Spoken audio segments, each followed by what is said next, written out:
Hi viewers, welcome back to Ayudham Arivom. நம்ம defence acquisition council நம்ம நாட்டின் பாதுகாப்புக்கு தேவையான ஆயுதங்களை வாங்குறதுக்காக சுமார் 79,000 கோடி ரூபாயை அலோகேட் பண்ணியிருக்கிறாங்க. இதற்கான அப்ரூவல் நம்ம டிஃபென்ஸ் அக்விசிஷன் கவுன்சிலால் தரப்பட்டு இருக்கு.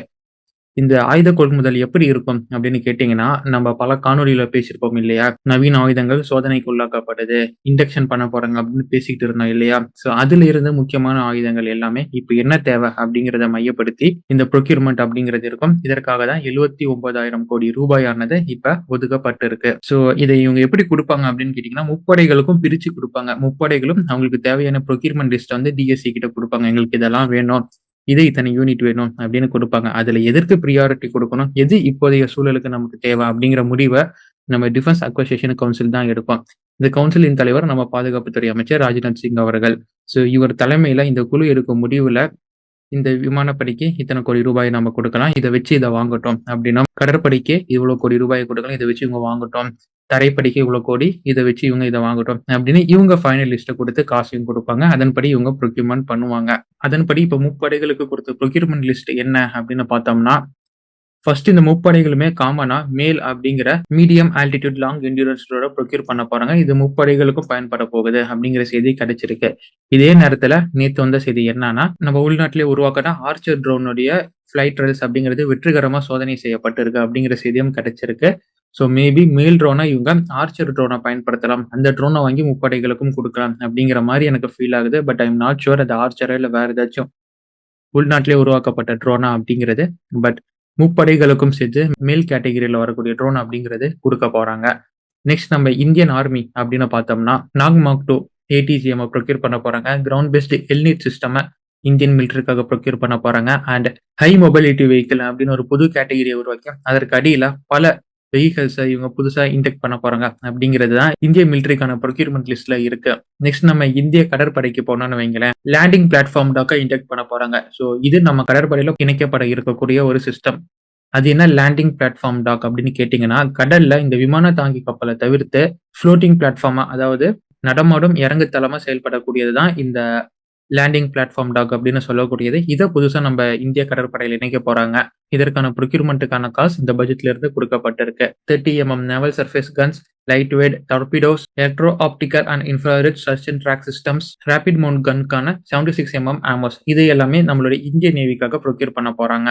லாஸ்டா நம்ம இந்திய விமானப்படை சிஎல்ஆர்டி ஆர்டிஎஸ் சிஸ்டம், இந்த ப்ராஜெக்ட்டுக்கான ஃபண்ட் கொடுக்க போறாங்க. இது ஒரு future project. Collaboration long range target saturation or destructive system, இதுதான் சிஎல்ஆர்டி/டிஎஸ் அப்படின்னு சொல்லுவான். சிம்பிளா என்னன்னா, மதர்ஷிப் அண்ட் ட்ரோன் அப்படிங்கிற கேட்டகரிக்குள்ள வரும் மக்களே. ஸோ அந்த ப்ரோக்ராம் தான் இது. அன்மேண்ட் ஏரியல் சிஸ்டம் டீமிங் அப் பண்ணி டார்கெட்டை அழிப்பது, அதுதான், வேற ஒண்ணுமே இல்லை. இது ஃபியூச்சர் ப்ராஜெக்ட். இந்த ப்ராஜெக்ட்டுக்கான இன்வெஸ்ட்மெண்ட் இப்போ ஒதுக்கப்பட இருக்கு. முப்படைகளுக்கு தேவையான ஆயுதங்கள் மற்றும் கொள்முதல்கள் இதுதான். இன்னைக்கான காணொலியில நம்ம என்ன பார்க்க போறோம்னா, 5ஆம் தலைமுறை போர் விமானங்கள் அப்படிங்கிறது பெரிய தலைவலியா இருக்கு. இந்தியாவுக்கு மட்டும் இல்ல, எல்லா நாடுகளுக்குமே. அதுலயும் குறிப்பா ஸ்டெல்த் ஃபைட்டர்ஸ் அப்படின்னு வந்தா அது இன்னும் மிகப்பெரிய தலைவலியா இருக்கக்கூடியது.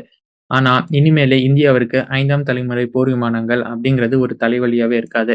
இன்னும் நான் ஒரு படி மேல போய் சொல்லணும்னா, 5ஆம் தலைமுறை போர் விமானத்தை அழிக்கிறதுக்கு இந்தியா கிட்ட 5ஆம் தலைமுறை போர் விமானம் இருக்கணும், இல்ல 4.5ஆம் தலைமுறை போர் விமானம் இருக்கணும் அப்படின்னு கூட அவசியம் இல்ல.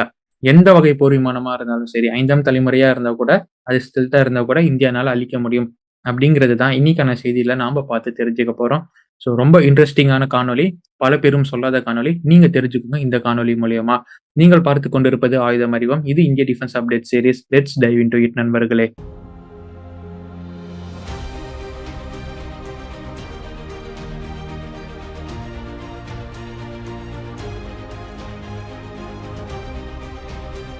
சீனா எல்லா நாடுகளையும் தவிர்த்து 6ஆம் தலைமுறை ஸ்டெல்த் போர் விமானத்தை உருவாக்கும் முயற்சியில இறங்கிட்டு இருக்கிறாங்க. அந்த பல கட்ட சோதனையை அவங்க நடத்தி பார்த்துக்கிட்டு இருக்கிறாங்க. ஸ்டெல்த் போர் விமானம் ஆப்வியஸ்லி கேட்கக்கூடிய எல்லா நாடுகளுக்கும் ஒரு தலைவலியா இருக்கக்கூடியதுதான். ஏன்னா எளிதில கண்டுபிடிக்க முடியாது, ரேடார்ல எளிதில சிக்காத வண்ணம் வடிவமைக்கப்பட்டிருக்கும் அந்த போர் விமானம். ஆனா இந்த சட்டம் இனிமேலும் மாற்றி எழுதப்பட இருக்கு. குறிப்பா இந்தியா சீனா விவகாரத்துல இந்த சட்டத்தை இந்தியா மாத்தி எழுத போறாங்க. இத்தனை நாள் வரை இந்தியா கிட்ட இருந்தது கன்வென்ஷனல் ரேடார்ஸ், அதாவது எக்ஸ் மற்றும் எஸ் பேண்டை பயன்படுத்தக்கூடிய ரேடார்ஸ். ஆனா இப்ப இந்தியா கிட்ட இருப்பது ஹைடெக் அட்வான்ஸ்டு ரேடார். இதை விஹெச்எஃப் ரேடார் அப்படின்னு சொல்லுவாங்க. அந்த விஹெச்எஃப் அப்படிங்கிற அக்ரானிமுக்கு வெரி ஹை ஃப்ரீக்வன்சி ரேடார் அப்படிங்கிறது தான் பொருள். பொதுவா நம்ம ராணுவத்துல பயன்படுத்தக்கூடிய ரேடார்கள்ல அதோடைய ஆப்பரேஷனை கொண்டு 2 பிரைமரியா கிளாசிஃபை பண்ணுவோம். அதுல ஃபர்ஸ்ட் கிளாசிஃபிகேஷன்ல வரக்கூடியது ரெகானிசன்ஸ் அண்ட் சர்வேலன்ஸ் ரேடார். 2வது கிளாசிஃபிகேஷன் ட்ராக்கிங் பர்பஸுக்காக ஆயுதங்களுடன் வரக்கூடிய ரேடார். இந்த விஹெச்எஃப் ரேடார் ஆனது எக்ஸிஸ்டிங்கா இருக்கக்கூடிய ரேடார்கள் எமிட் பண்ற சென்டிமீட்டர்ஸ்ல இருக்கும் வேவ்ஸை இது எமிட் பண்ணாது. அதோட வேவ் லென்த் சென்டிமீட்டர்ஸ்ல இருக்காது. விஹெச்எஃப் ரேடார் எமிட் பண்ணக்கூடிய ரேடார்ஸின் வேவ் லென்த் எல்லாமே மீட்டர்ஸ்ல இருக்கும். விஹெச்எஃப் ரேடார் எமிட் பண்ணக்கூடிய வேவ் லென்த் அப்படிங்கிறது ஆல்மோஸ்ட் 10 மீட்டர் இருக்கும் மேக்ஸிமம் அப்படின்னு சொல்லப்படுது. இந்த 10 மீட்டர் அப்படிங்கிறது ஒரு J-20 உடைய விங்ஸுக்கு நம்ம கம்பேர் பண்ணலாம். இல்லைன்னா அதோட டைலுக்கு நம்ம கம்பேர் பண்ணலாம். அந்த அளவுக்கு பெரிதான wave length. At the same time இதோடைய ஃப்ரீக்வன்சி அப்படிங்கிறதும் மேக்ஸிமம் 350 மெகா ஹெர்ட்ஸ் வரை இருக்கும் அப்படின்னும் சொல்லப்பட்டிருக்கு. இதுதான் கன்வென்ஷனல் ரேடார் கிட்ட இருந்து விஹெச்எஃப் ரேடார் கிட்ட அந்த ஸ்டெல்த் போர் விமானத்தை சிக்க வைக்கக்கூடிய முக்கிய காரணமா இருக்கு. ஒரு வேவ் லென்த் அப்படிங்கிறது ஒரு போர் விமானத்து மேல பட்டு எந்த அளவுக்கு பவுன்ஸ் பேக் ஆகி அந்த ரேடாருக்கே போகுதோ அந்த அளவுக்கு ஸ்ட்ராங்கா அந்த போர் விமானத்தை அந்த ரேடாரால டிடெக்ட் பண்ண முடியும். ஸோ இதுதான் இந்த ரேஞ்ச் அண்ட் ஹைட் எல்லாமே இதை வச்சுதான் கணக்கிடப்படும். ஸ்டெல்த் போர் விமானங்கள் அடிப்படையிலே ரேடார்ஸ் எமிட் பண்ணக்கூடிய வேவ் லென்த்தை கிரகிச்சிக்க மாதிரி இல்ல அதை ரிஃப்ளெக்ட் வேற இடத்துக்கு ரிஃப்ளெக்ட் பண்ற மாதிரி தான் வடிவமைக்கப்பட்டிருக்கும். இதற்காக அந்த போர் விமானத்தை உருவாக்கும் நாடுகள் பல யுக்தியை பின்பற்றுவாங்க. ஷேப்ல அவங்க ரீஸ்ட்ரக்சர் பண்ணுவாங்க. இல்ல எஸ் ஷேப், டி ஷேப் மாதிரியான ஷேப் அவங்க எடுப்பாங்க. இன்லெட் டக்டை இன்ட்ரோடியூஸ் பண்ணுவாங்க. அப்படி இல்லைன்னா ரேம் கோட்டிங் அவங்க கொடுப்பாங்க. இது மாதிரி பல யுக்திகளை பல ரேஷியோல அவங்க பண்ணும் மூலியமாக அந்த ஸ்டெல்த் அப்படிங்கிறது யூஸ் பண்ற நாடுகள் யூஸ் பண்ணும் ரேஷியோக்கு ஏற்ற மாதிரி மாறிக்கிட்டு இருக்கும். இதனாலதான் இப்ப இருக்கும் conventional radar X band or S band வேவ்ஸ்னால கண்டுபிடிக்க முடியறது இல்ல. பட் இந்த விஹெச்எஃப் ரேடார்ஸ் ரொம்ப ஹெவியா அண்ட் ரொம்ப லென்த்தான வேவ் லென்த் கொடுக்கும் காரணத்தினால பவுன்ஸ் பேக் அப்படிங்கிறது ரொம்ப ஈஸியாகவும் அதே மாதிரி ரொம்ப ஸ்ட்ராங்காகவும் கிடைக்குது. இதன் காரணத்தினால தான் ஸ்டெல்த் போர் விமானமே இருந்தாலும் கூட அதோடைய சிக்னேச்சர் ரேடார் கிட்ட சிக்கிறது. ஆனா இதுல இருக்கும் பெரிய பிரச்சனை என்னன்னா ரேடார் ஆனது ரெகானிசன்ஸ் அண்ட் சர்வேலன்ஸ் கேட்டகரிக்குள்ள வரும்னு சொன்னேன்.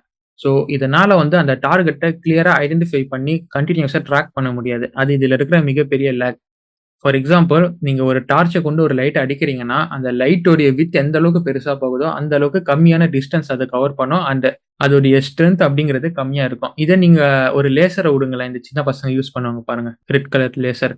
அதை யூஸ் பண்ணீங்கன்னா அது சின்னதா இருக்கும். ஆனா ரொம்ப லாங்கா ரொம்ப கிளியரா காமிக்கும்.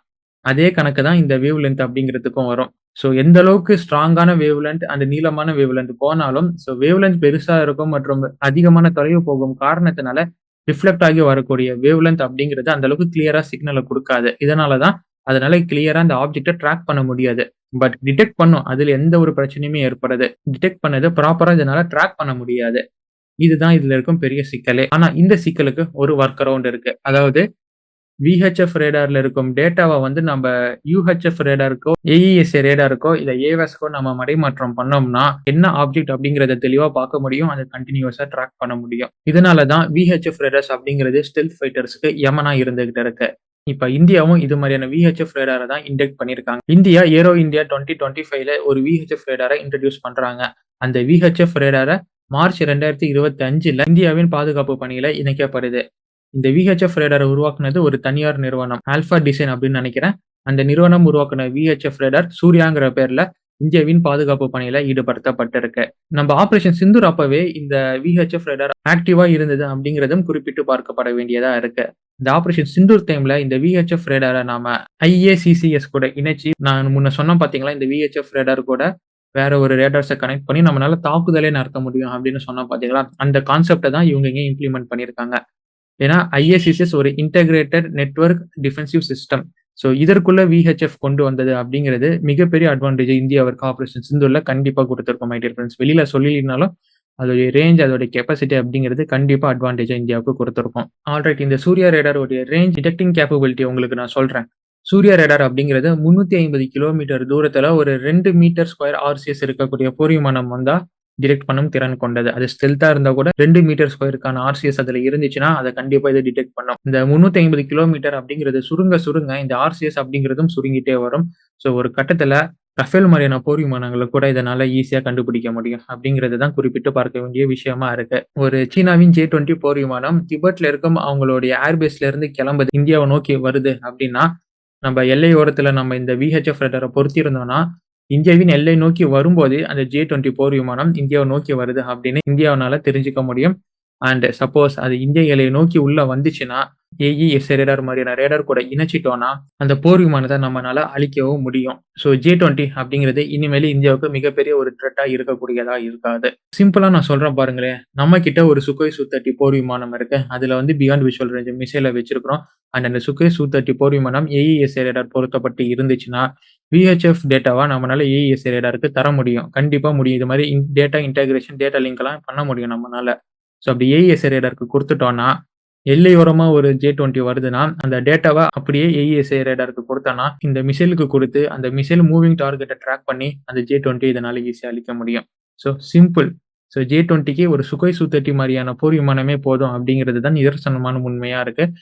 இதுதான் இந்தியாவின் பிரிவிலேஜ் இந்த இடத்துல உயர்த்தியிருக்கு. இப்ப சூர்யா மாரி 5 ரேடார்கள இந்தியா ப்ரொக்யூர் பண்றதுக்கான ஆர்டர அந்த ஆல்பா டிசைன் அப்படிங்கிற நிறுவனத்திற்கு குடுத்திருக்காங்க.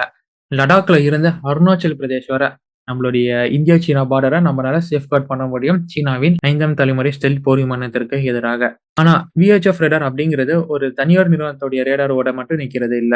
இந்தியாவின் DRDO தன்னிச்சையா அவங்க உருவாக்கிட்டு இருக்காங்க. 400 கிலோமீட்டர் ரேஞ்ச் டிடெக்ஷன் கெப்பாசிட்டி கொண்ட விஹெச்எஃப் ரேடார நம்ம DRDO டிடெக்ட் பண்றதுக்கான முயற்சியில இறங்கிட்டு இருக்காங்க. வருங்காலத்துல ஒரு 5ஆம் தலைமுறை போர் விமானத்த கவுண்டர் பண்ண இந்தியா கிட்ட 5ஆம் தலைமுறை போர் விமானம் வேணும். அட்லீஸ்ட் ஒரு 4.5ஆம் தலைமுறை போர் விமானம் வேணும் அப்படிங்கிற தேவை இல்ல. ஜஸ்ட் நம்ம கிட்ட ஒரு ப்ராப்பரான ஒரு beyond visual range missile and ஒரு ப்ராப்பரான ரேடார் கம்யூனிகேஷன்ஸ் இருந்தா போதும். நம்மனால எதிரியின் 5ஆம் தலைமுறை போர் விமானத்த ஈஸியா வீழ்த்த முடியும் அப்படிங்கிறது தான் இந்த செய்தி மூலியமா உங்களுக்கு நான் சொல்லிக்க விரும்பிக்கிறேன். ஸோ கண்டிப்பா இந்த செய்தி உங்களை ஆச்சரியப்படுத்தியிருக்கும். இந்த பல பேருக்கும் இந்த செய்தி புதுசா இருக்கும் அப்படின்னு நான் நம்புறேன். ஸோ எத்தன பேருக்கு புதுசா இருக்கு, எத்தன பேருக்கு தெரிஞ்சிருக்கு அப்படிங்கிறத நீங்க கமெண்ட்டா விடுங்க. அண்ட் இது போன்ற பல காணொளிகளை தெரிந்து கொள்ள ஆயுதம் அறிவோம் அப்படிங்கிற நம்ம டிஃபென்ஸ் சேனலை இப்பவே சப்ஸ்கிரைப் பண்ணிக்கோங்க மக்களே. Until it's signing off from ஆயுதம் அறிவோம் and stay tuned for next video. நன்றி, வணக்கம்.